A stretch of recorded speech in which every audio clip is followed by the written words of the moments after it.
এই ভিডিওটি প্রাচীন মিশরীয় পুরাণ ও লোককাহিনীর ওপর ভিত্তি করে নির্মিত একটি কাল্পনিক পরিবেশনা। এটি শুধুমাত্র বিনোদনের জন্য তৈরি, কোনো ধর্মীয় অনুভূতিতে আঘাত করা আমাদের উদ্দেশ্য নয়। এখানে প্রদর্শিত প্রতিটি চরিত্র ও ঘটনা কাল্পনিক।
হ্যালো। শুনলি না তাহলে কারো কথা? তোর নিজের যেটা ঠিক মনে হলো আবারও সেটাই করলি? আরে আরে ঠিক আছে, এখন আর চুপ করে থেকে কি হবে? এখন কোথায় আছিস সেটা বল। ট্রেনে আমার কম্পার্টমেন্টেই আছে। ও আচ্ছা, তা ইজিপ্ট পৌঁছতে আর কতক্ষণ লাগবে? আর ঘন্টাখানেক। ও তা ওই যে স্টেশনে নামবি ওটার নামটা যেন কি? রামশেষ। ও আচ্ছা, তো তারপরে কি ওখান থেকে একাই? না, আমি একটা স্থানীয় লোক ঠিক করে রেখেছি। হুম, ভালো। আহ, একটা প্রশ্ন ছিল বুঝলি, প্রশ্নটা তোকে আমি আগেও করেছি, জানি তুই কি উত্তর দিবি, তাও তাও করছি। সব তো ঠিকই চলছিল, হঠাৎ এই সুখের জীবন ছেড়ে পিরামিডের রহস্য উদ্ঘাটনে বেরোনোর আসল কারণটা কি ভাই? উম, ওইটাই যেটা প্রত্যেকবার বলি, পৃথিবীর প্রথম ভারতীয় হওয়ার যে পিরামিডের অভ্যন্তরে গিয়ে পিরামিড নিয়ে মানুষের মনে থাকা হাজারো প্রশ্নের উত্তর খুঁজে আনবো। এমন তথ্য সংগ্রহ করে আনবো যা মানুষ আর আগে কখনো না শুনেছে, না দেখেছে। ব্যাস ব্যাস ব্যাস ব্যাস, থাক ভাই, হয়েছে অনেক। তুই ওই কথা বলে বাকিদের ভুল বোঝাতে পারলেও কাকিমার, আমি তো জানি তোর যাওয়ার আসল উদ্দেশ্যটা কি। আসল উদ্দেশ্য আর কি? উদ্দেশ্য তো ওইটাই যেটা বললাম। আচ্ছা, বলছি, কবে ফিরবি কিছু ঠিক করেছিস? হ্যাঁ, কাজ হয়ে গেলেই দেখি যত তাড়াতাড়ি ফেরা যায়। হুম, ঠিক আছে, আর কি বলবো। সাবধানে থাকিস, আর যা করবি অনেকবার বিবেচনা করে ভাবনা চিন্তা করে তবেই করিস। ও আচ্ছা, এটা তো ভুলেই গেছিলাম জিজ্ঞেস করতে, সাথে কি কি নিয়েছিস? খুব বেশি কিছু না, একটা ব্রিফকেস, ইজিপ্টের একটা ম্যাপ, একটা কম্পাস, দূরবীন, একটা টেপ রেকর্ডার, ওই যা যা বলবো আর শুনবো সেগুলো রেকর্ড করার জন্য। আর আমার সর্বকালের সেই সঙ্গী, আমার ক্যামেরাটা। বাহ বাহ, হাটঘাট বেঁধেই নেমেছো তাহলে, হ্যাঁ? ঠিক আছে, সেফ জার্নি, বাই।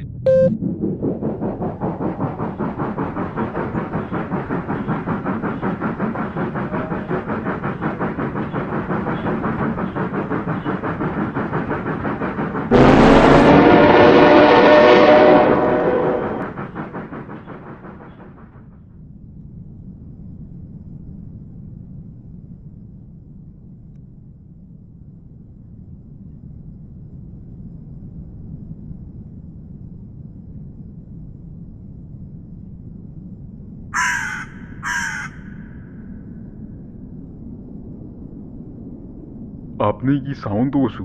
হ্যাঁ, হ্যাঁ, আমি সামন্ত। আপনি? তাহলে ঠিক লোক কি চিনেছি। তাহলে আপনি কি? না না, আমি ওনার একজন সামান্য ভৃত্য মাত্র। উনি তো পাঠালেন আমাকে আপনাকে পিক করার জন্য। আমি নিয়ে যাবো আপনাকে পিরামিড পর্যন্ত। ও, তা উনি আসলেন না যে? কোনো সমস্যা হয়েছে কি? আসলে করিম সাহেবের একটা জরুরি কাজ পড়ে গিয়েছে, না হলে উনি নিজেই আসতেন আপনাকে নিতে, কিন্তু সম্ভব হলো না, তাই আমাকেই পাঠালেন। ও, তা আমরা যাব কিসে? কোনো চিন্তা করবেন না, স্টেশনের বাইরে আমার গাড়ি দাঁড়িয়ে আছে, কোনো সমস্যা নেই।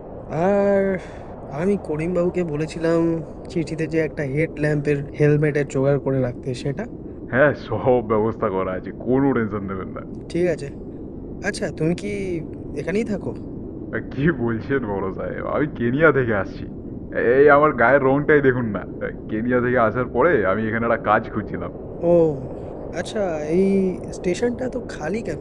নেমে থেকে আমাদের ছাড়া আর কাউকে তো দেখছি না। আসলে এই স্টেশনটা সদ্য তৈরি হয়েছে, খুব বেশি ট্রেন চলে না। এই একটা মাত্র ইন্টারন্যাশনাল ট্রেন চলছে, যেটাতে আপনি আসলেন। তার উপর এখন আবার পড়ন্ত বিকেল, তাই এদিকে লোকের আসা যাওয়া খুব একটা নেই। ও, চলো তাহলে বেরিয়ে পড়া যাক। হ্যাঁ হ্যাঁ, দিন আমাকে সুটকেসটা দিন। আরে না না, ঠিক আছে। এইটুকু তো জিনিস, আমি নিয়ে যাচ্ছি। তুমি বলো ওখান থেকে গাড়িতে কতক্ষণ লাগবে পৌঁছাতে? তা ওই আধা ঘন্টা মতো তো লাগবেই। ঠিক আছে, চলো।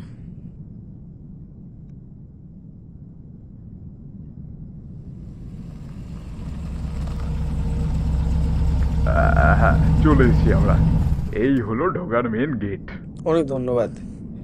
আচ্ছা, আশেপাশে যে আরো কিছু বিক্ষিপ্ত পিরামিড দেখছি, সেগুলো? ওগুলো প্রধান তিনটে পিরামিডের একটাও নয়। প্রধান তিনটে পিরামিড ঠিক এই গেট দিয়ে ঢুকে আপনার সামনে মাঝখানে পড়বে একদম।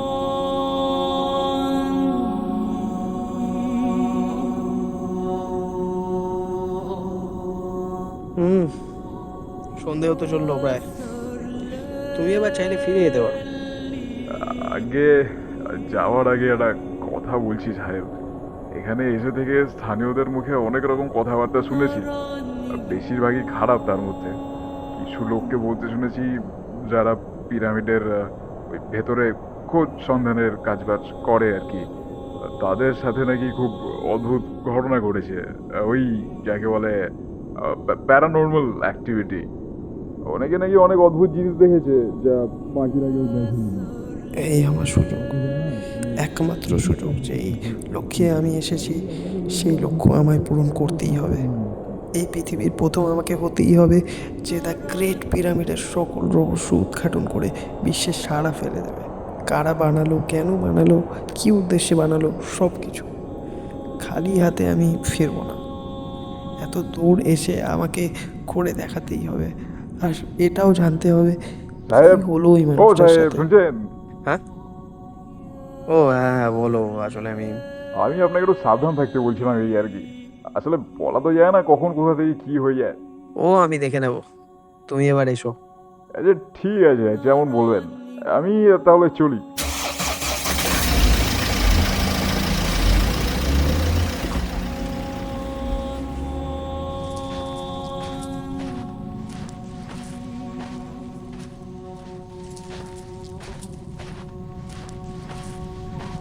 এই পড়ন্ত বিকেলে সোনালি আলোয় যে দৃশ্যপট তৈরি হয়েছে তা কি অপূর্বই না লাগছে। মনে হচ্ছে 5,000 বছর পুরনো মিশরীয় সভ্যতায় পা রেখেছি। কি বিশাল মূর্তিগুলো দানব আকৃতির, তবুও কি সুন্দর আর বিস্ময়কর। শুনেছি পিরামিডের ওপর দিয়ে নাকি কখনো কোনো উড়োজাহাজ উড়ে যেতে পারে না, না কোনো পাখি, ঠিক যেমন আমাদের কৈলাস পর্বত বা জগন্নাথ মন্দিরের সাথে হয়।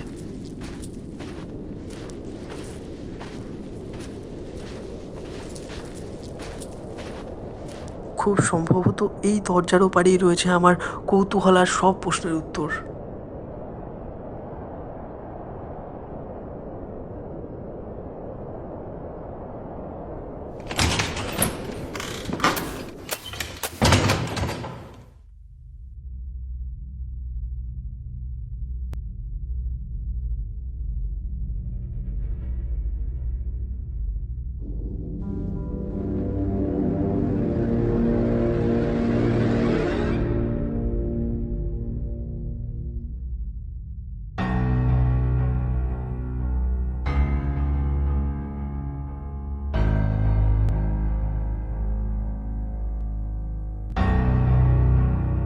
কি ভয়ানক সুন্দর এই সারি সারি মূর্তিগুলোর আলো ছায়ার দৃশ্য।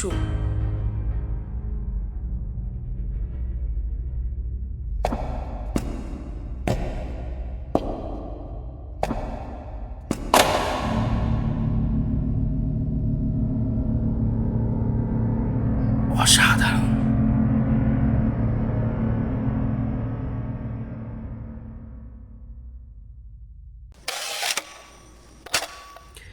রেকর্ডিং 01। এখন আমি রয়েছি পিরামিডের ভেতরে, একটা ঘর মতো জায়গা। ঘরটিতে একটি জেনারেটর আর কিছু ফ্ল্যাড লাইট রয়েছে। খুব সম্ভবত স্থানীয় যারা এখানে আর্কিওলজি ডিপার্টমেন্টের আন্ডারে কাজ করেছে তাদেরই এগুলো। এই ঘরটাতে চারিদিকে ধুলো বালি রাবিশ আর ভাঙা পিলার ছাড়া রয়েছে দুটি মমি। একটি অবহেলিত হয়ে পাশে পড়ে রয়েছে আর একটি ঘরের একদম মাঝখানে দেয়ালের সাথে রাখা। হয়তো এটার পরীক্ষা নিরীক্ষা এখনও বাকি রয়েছে। এই ঘর থেকে অন্য ঘরে যাওয়ার কোনো রাস্তা চোখে পড়ছে না, কিন্তু এত দূর থেকে আমি শুধু এইটুকু দেখার জন্য আসিনি। ছোটবেলা থেকেই পড়েছি প্রাচীন মিশরীয়রা প্রযুক্তির দিক থেকে প্রাচীন ভারতীয়দের মতোই বিকশিত ছিল। তাই আমি যদি খুব ভুল না হই, আমি যেই ঘরে এখন দাঁড়িয়ে সেই ঘরেই কোথাও না কোথাও একটা বাটন বা সুইচ টাইপের কিছু থাকবে, যেটা কোনো গোপন রাস্তা খুলে দেবে। এগুলো বানানো হতো যাতে কোনো আপৎকালীন পরিস্থিতিতে রাজা রাজদরবারের সদস্যদের সুরক্ষিতভাবে বের করে নিয়ে আসা যায়। অনেকেই এই তথ্যগুলো জানে না, তাই এখানে কাজ করা সত্ত্বেও বাটনের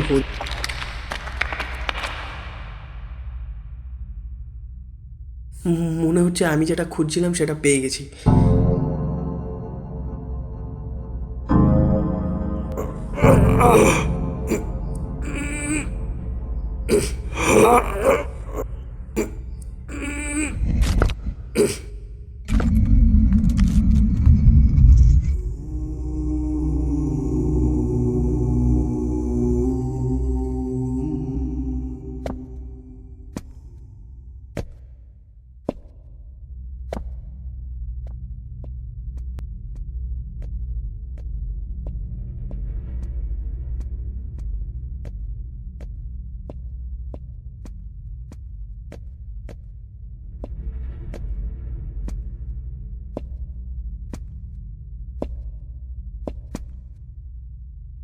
এ তো আলাদা একটা জগতে এসে পড়লাম মনে হচ্ছে।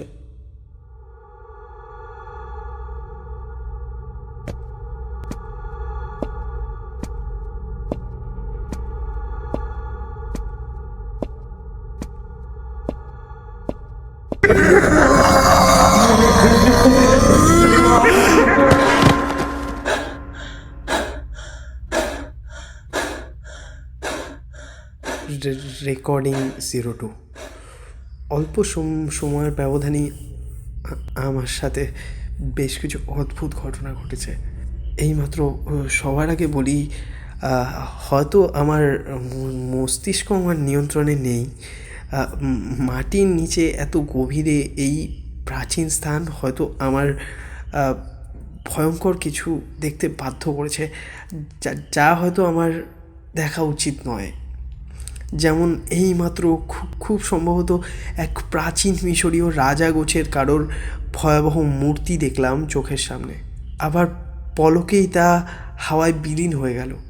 দ্বিতীয়ত একটা কৃত্রিম সুড়ঙ্গের পথ খুলে দেয়, যেটা দিয়ে হেঁটে বেরিয়ে এসে আমি পড়েছি আরও অনেক বিশাল একটা জায়গায়। ছাদগুলো প্রায় 25 ফুটের মতো উঁচু, বিশাল বিশাল ভাঙা পিলারের স্তূপ, ইট বালি পাথর, ভাঙা মূর্তির মাথার অংশ। তৃতীয় ব্যাপারটা হচ্ছে যে এই জায়গাটা তো বন্ধ ছিল। আমি প্রথমে ভেবেছিলাম হয়তো আমি প্রথম মানুষ যে এই জায়গার সন্ধান পেয়েছি, কিন্তু মনে হচ্ছে আমি ভুল ছিলাম, কারণ এখানে অলরেডি বেশ কিছু লাইট আর জেনারেটর দেখতে পাচ্ছি। আর এর একটাই মানে, এখানে আমার আগেও মানুষের পা পড়েছে, কিন্তু প্রশ্ন হচ্ছে কারা, কেন এসেছিল তারা এখানে? আসলে আমরা জানি না কেন তাদের ব্যাপারে, আর তারা এখন কোথায়। এবার আমি এই জায়গায় ঘুরে দেখব আর প্রয়োজনীয় সাবজেক্টের ছবি তুলব বিবেচনা করছি।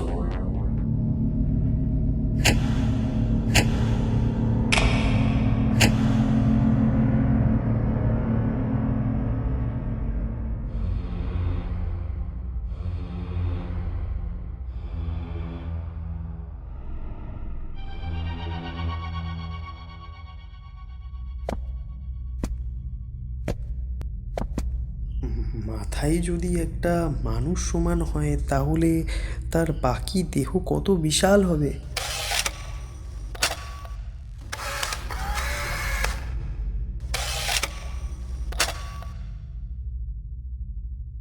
কি বিশাল এই মমির কফিনটা! তার মানে এই ব্যক্তির উচ্চতা ছিল প্রায় 12 ফুটের মতো।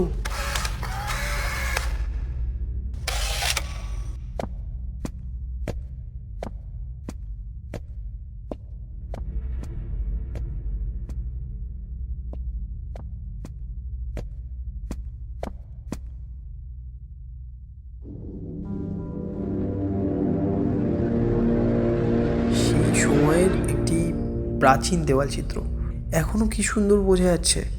এর থেকে বোঝা যায় মিশরীয়রা মৃতদেহ যেমন সংরক্ষণ করতে জানতো, তেমনি ছবি কিভাবে বছরের পর বছর অক্ষত রাখতে হয় তাও জানতো।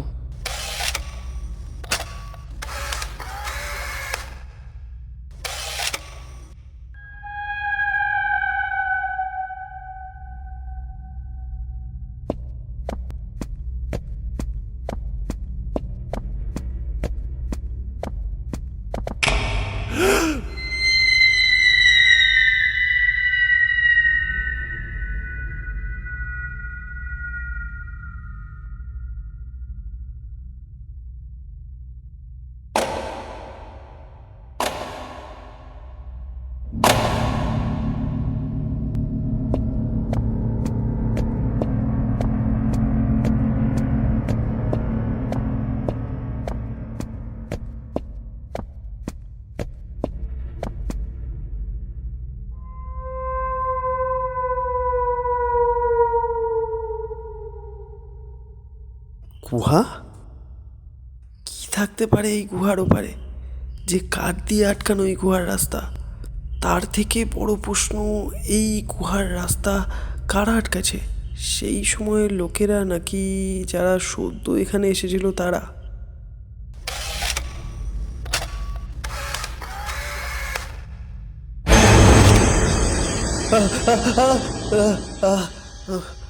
আবারও আবারও সেই ভয়ানক দৃশ্য।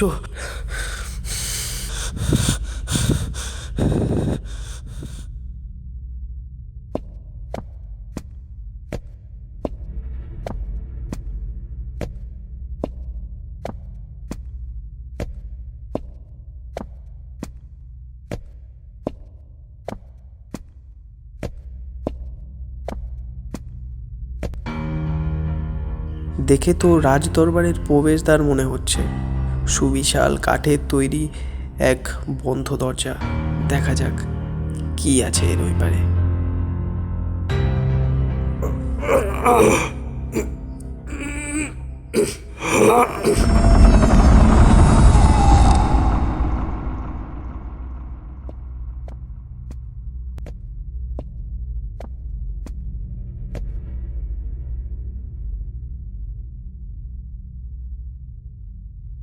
এখানে আর কোনো জেনারেটর বা লাইট দেখতে পাচ্ছি না।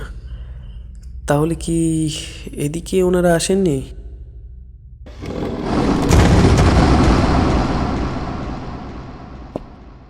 আরেকটা কাঠের দরজা, কিন্তু এর গঠন অনেকটাই আলাদা। সর্বোপরি এর উপর এক অদ্ভুত ত্রিভুজ আর চোখের চিহ্ন খোদাই করা। ইলুমিনাটিরও এরকম একটা চিহ্ন না? কিন্তু মিশরীয়দের সাথে ইলুমিনাটির কি সম্পর্ক? দেখে মনে হচ্ছে একটা একই রকম আকৃতির কিছু এনে এই দরজার ওপরে খোদাই করা অংশে বসালেই ওটা চাবির মতো কাজ করে দরজাটা খুলে দেবে। বাইরে বেরোনোর রাস্তা হতে পারে। মাথা ঠান্ডা রেখে আগে এই জিনিসটা খুঁজে বের করতে হবে আমায়।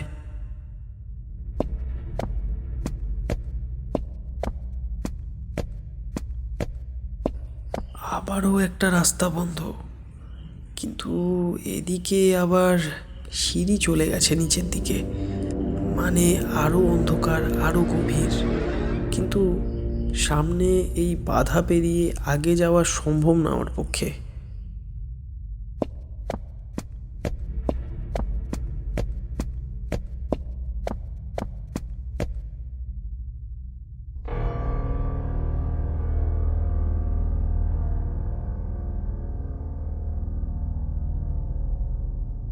ওটা কি?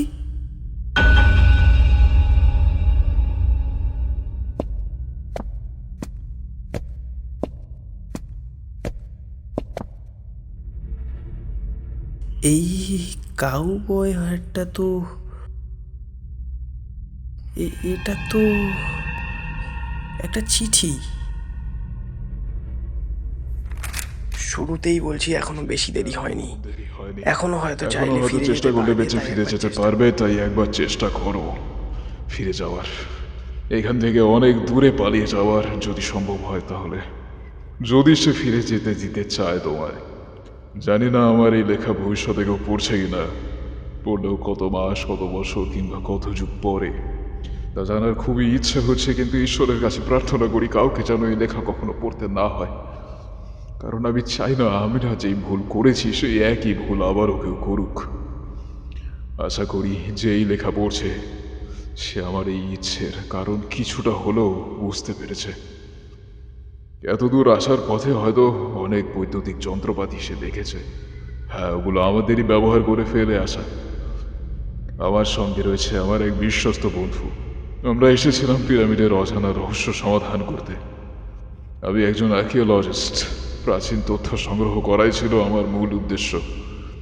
কিন্তু এত দূর এসে এখন খুব ভালোভাবে বুঝতে পারছি আমি ভুল করেছি, অনেক বড় ভুল। মাটির প্রায় 20 ফুট গভীরে এই মিশরীয় সাম্রাজ্য মোটেও স্বাভাবিক নয়। এই স্থান নরকের সমতুল্য, এখানে স্থান ও কালের কোনো জ্ঞান থাকে না। এত কিছু জানার পরেও কোনো এক গভীর আকর্ষণে আমি যেন এই স্থান ছেড়ে বেরোতে পারছি না, হয়তো আমি বেরোতে চাইছি না। রানী ইস্তারার অভিশাপ রয়েছে এই স্থানে। সেই বৃদ্ধ ব্যক্তি পিরামিডের ভেতরে ঢোকার আগে আমাদের বোঝানোর চেষ্টা করেছিলেন, কিন্তু এখন আর আফসোস করে কী বা হবে। হাজার হাজার বছর ধরে চলে আসছে রানী ইস্তারার এই অভিশাপ। কিন্তু কী অভিশাপ, কাকেই বা দেওয়া এই অভিশাপ, এসব আমি কিছুই জানি না, কিন্তু এর উত্তর আমাকে খুঁজে বের করতেই হবে, না হলে আমি শান্তি পাবো না। আর হ্যাঁ, হয়তো এতক্ষণে বুঝে গেছো এই স্থান মস্তিষ্কের সঙ্গে ছিনিমিনি খেলে, অদ্ভুত বিকৃত আর ভয়াবহ দৃশ্য দেখায়। আমাদের এবার সামনে এগোতে হবে, তাই এই চিঠি এখানেই শেষ করছি। চিহ্ন হিসেবে সাথে আমার কাউবয় হ্যাটটা রেখে যাচ্ছি। যদি তুমি বেরোতে না পারো, যদি বন্দি হয়ে যাও, তাহলে হয়তো এগিয়ে গিয়ে আরও চিঠি দেখতে পাবে আমার। এখানে নিজের ইচ্ছায় ঢোকা তো যায়, কিন্তু রানী ইস্তারার ইচ্ছে ছাড়া এখান থেকে কারোর বেরোবার সাধ্য নেই।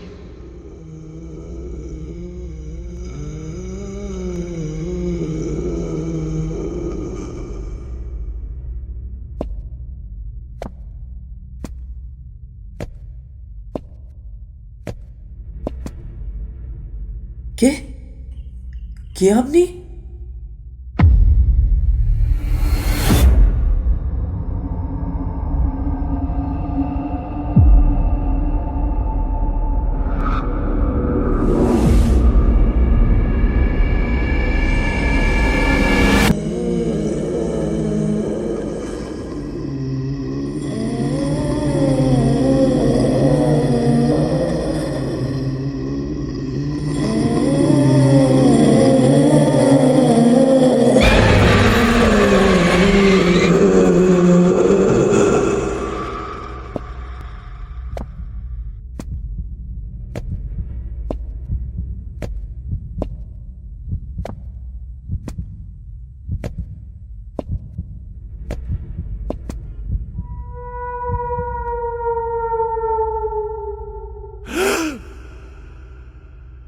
না না না না, চিঠির কথা মেনে নেওয়াই এখন হবে বুদ্ধিমানের কাজ।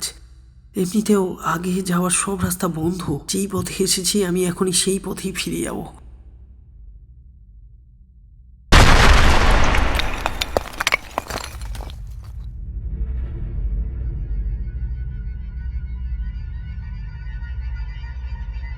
হয়তো নিয়তি আমায় ফিরে যেতে দিতে চায় না, বা বলা ভালো সেই অজ্ঞাত রানী যার কথা চিঠিতে লেখা ছিল